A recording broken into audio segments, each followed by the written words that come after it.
राम सागर बिनगवा गांव का रहने वाला था। वैसे उसके पास खेती बाड़ी के लिए जमीन तो कम थी, पर वो गाय भैंसों को पालकर और उनका दूध बेचकर जैसे तैसे अपने परिवार का गुजारा कर रहा था। पर आज राम सागर के घर पर काफी चहल पहल नजर आ रही थी। भाई आती भी क्यों ना, उसके घर एक मेहमान जो आने वाला था। हाँ, राम सागर की पत्नी विभा गर्भवती थी और उसकी डिलीवरी आज ही होनी थी। काफी देर के इंतजार के बाद घर के आंगन में बच्चे के रोने की गूंज सुनाई दी। राम सागर की माँ सुधा दौड़ी दौड़ी दाई के पास गई और उससे पूछा कि क्या हुआ है। दाई ने बड़े ही ठंडे और दुखी स्वर में कहा कि बिटिया हुई है। बस इतना सुनना ही था कि सुधा के चारों ओर अंधेरा छा गया। उसका दिल जैसे बैठा जाने लगा। वो मन ही मन सोचने लगी कि अब क्या होगा। आखिर अब क्या ही हो सकता था। ऐसा नहीं था कि राम सागर की ये पहली संतान थी। तीन बेटियां उसकी पहले से ही थी, पर ये चौथी संतान कहीं न कहीं उसकी माँ सुधा की ही जिद थी। उसकी माँ चाहती थी कम से कम एक पोते का मुंह वो देख ले। इसके लिए उसने क्या क्या मिन्नतें नहीं की थी। कोई मंदिर, कोई मजार, कोई बाबा, कुछ भी नहीं छोड़ा था। पर विधि का विधान कौन बदल सकता है। सुधा जब अपने होशो हवास में आई तो उसने जी भरकर अपनी बहू विभा को कोसना शुरू कर दिया। वो कहने लगी कि ये अभागी जब से उसके बेटे से ब्याही है तब से उसके बेटे के साथ कुछ भी अच्छा नहीं हुआ है। हालांकि राम सागर को कुछ खास फर्क नहीं पड़ा था। वो तो अपनी माँ से पहले ही कह रहा था कि और बच्चे नहीं चाहिए, पर उसकी माँ तो जैसे जिद पर ही अड़ी थी। खैर, वो किसी बात को दिल से न लगाते हुए सीधे अपने खेतों पर चला गया। पर विभा जब होश में आई और उसे पता चला कि उसकी चौथी संतान भी बेटी हुई है, तो उसने उससे मोह ही फेर लिया। उसे अपने सास के तानों पर कहीं ना कहीं यकीन हो चला था। उसे लग रहा था कि इन 4 बेटियों के लिए वो ही दोषी है। पर कहते हैं ना, माँ तो माँ होती है। वो नवजात बच्ची जब भूख से तड़पने लगी और रोने लगी तो विभा का जैसे कलेजा ही फट गया। उससे रहा न गया और उसने उस बच्ची को अपने सीने से लगा लिया। खैर, समय धीरे धीरे आगे बढ़ने लगा। राम सागर की माँ सुधा तो अभी भी चाहती थी कि एक बच्चा और हो जाए और शायद इस बार लड़का ही पैदा हो जाए। पर राम सागर ने साफ साफ कह दिया था, माँ पहले से ही घर में 4 बच्चियां हैं। 5वें बच्चे का बोझ मैं नहीं उठा पाऊंगा। थोड़ी ही सी तो जमीन है, उस पर मैं किस किस को पाल लूंगा। सुधा मन मार कर रह गई थी और कहीं ना कहीं एक पोते के ना होने का दुख अपनी बहू की बच्चियों पर निकालती थी। खासकर सबसे छोटी वाली बच्ची, जिसे वो अभागी कहती थी। हाँ, उसने उसका यही नाम रख दिया था। वैसे उसकी माँ ने उसका नाम विमला रखा था। राम सागर भी उसे विमला ही कहता था।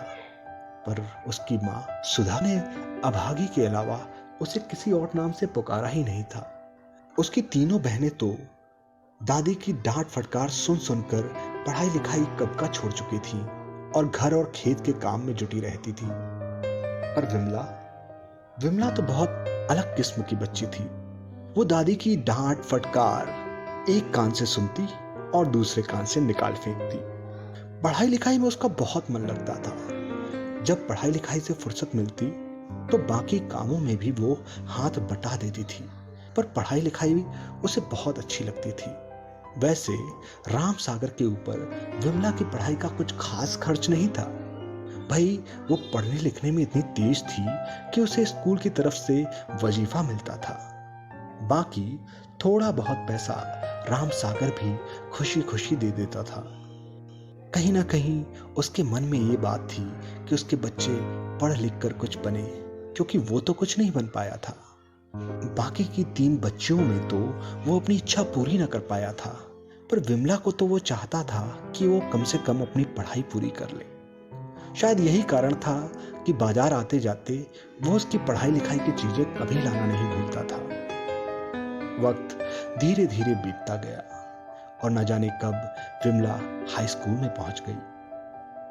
हाई स्कूल में भी वो बहुत अच्छी तरीके से पढ़ाई कर रही थी। बोर्ड एग्जाम्स पास ही थे तो विमला अपनी कॉपी किताबों में कुछ ज्यादा ही मन लगाने लगी। ये सब सुधा यानी राम सागर की माँ को बिल्कुल न भाया।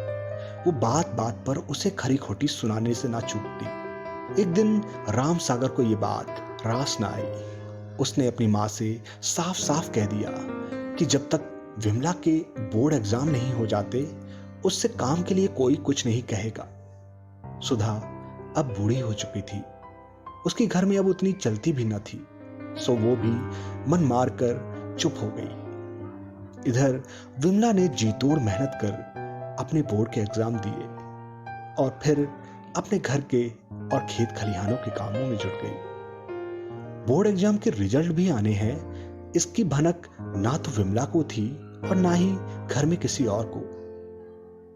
एक दिन अचानक उसके स्कूल के प्रिंसिपल 4-5 लोगों को लेकर उसके घर की तरफ बढ़े चले आ रहे थे। ये सब देखकर मोहल्ले वाले उसके घर के पास इकट्ठा हो गए कि आखिर क्या बात है। ऐसा इसलिए भी था कि राम सागर के यहाँ कोई मिलने वाला कभी कदार ही आता था, पर इतने सारे लोग तो आज तक ना आए थे। राम सागर को खेत पर जब किसी ने बताया तो वो भी दौड़ा दौड़ा घर पहुंचा। तब तक उसके प्रिंसिपल विमला को बधाई दे रहे थे।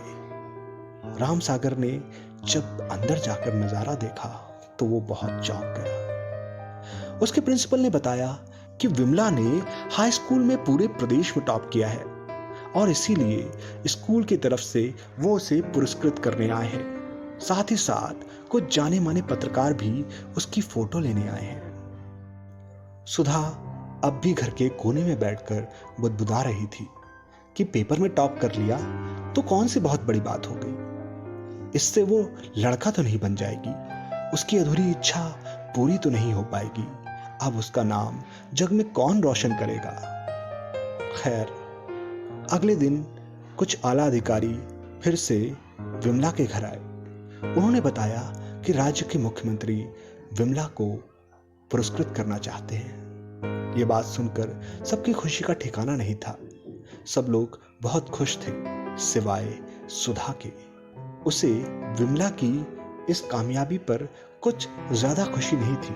मोहल्ले वाले जब उसे टोकते भी तो वो सबको खरी खोटी सुनाकर चली आती। अगले दिन एक सरकारी गाड़ी विमला को लेने आई, पर विमला ने साफ कह दिया कि वो अकेली नहीं जाएगी, पूरे परिवार को भी लेकर जाएगी। सुधा भी काफी नानुकुर के बाद गाड़ी में बैठ गई थी। मुख्यमंत्री आवास पर विमला और उसके परिवार का जोरदार स्वागत हुआ। आखिर में मुख्यमंत्री जी आए और विमला को स्टेज पर पुरस्कार लेने के लिए बुलाया गया। विमला ने स्टेज पर पहुंचकर मुख्यमंत्री को प्रणाम किया। अभी मुख्यमंत्री विमला को पुरस्कार देने ही वाले थे कि उसने पुरस्कार लेने से मना कर दिया। चारों ओर अलग ही नजारा था। हर कोई बहुत हैरान था कि आखिर विमला को हो क्या गया है। वो कैसे राज्य के मुख्यमंत्री को मना कर सकती है पुरस्कार देने के लिए। पर उसने धीरे से हाथ जोड़कर मुख्यमंत्री जी से निवेदन किया कि ये पुरस्कार वो उनके हाथों से नहीं लेना चाहती। मुख्यमंत्री भी छोटी सी बच्ची की इस प्रार्थना को मना नहीं कर पाए। उन्होंने विमला से ही पूछ लिया कि वो किससे पुरस्कार लेना चाहती है। इस पर उसने स्टेज में लगे माइक से अपने दादी सुधा को बुलाया। सुधा ये सुनकर बहुत ज्यादा आश्चर्यचकित हो गई थी। उसे यकीन नहीं हो रहा था कि कैसे इस छोटी सी बच्ची के जन्म पर वो कितना ज्यादा दुखी हुई थी। उसने इसकी मां को अभागी कहा था और उसका तो नाम ही अभागी रख दिया था। वो उसकी पोती आज इतने बड़े मंच पर मुख्यमंत्री को ना बुलाकर उसे बुला रही है पुरस्कार लेने के लिए। सुधा की आंखों से आंसू बहुत तेजी से बह रहे थे। उसे कुछ समझ नहीं आ रहा था। तब विभा ने सुधा के कंधों पर हाथ रखा और आंखों से इशारा किया कि मां जाइए। सुधा धीरे धीरे मंच की ओर बढ़ी और मंच पर पहुंचकर पुरस्कार मुख्यमंत्री जी से लेकर विमला के गले में पहना दिया। पुरस्कार गले में पहनाने के बाद सुधा ने विमला को अपने गले से लगा लिया और उसके कानों में कहा, तू अभागी नहीं मेरी बिटिया, भाग्यशाली है। तेरी जैसी बेटी पर हजारों बेटे कुर्बान। तो ये थी कहानी अभागी। कैसी लगी आपको मुझे कमेंट्स में बताइएगा ज़रूर। और हाँ, मेरे इस वीडियो को शेयर और लाइक करना बिल्कुल मत भूलिएगा। मिलूंगा आपसे एक नई कहानी के साथ। तब तक के लिए दीजिए इजाज़त।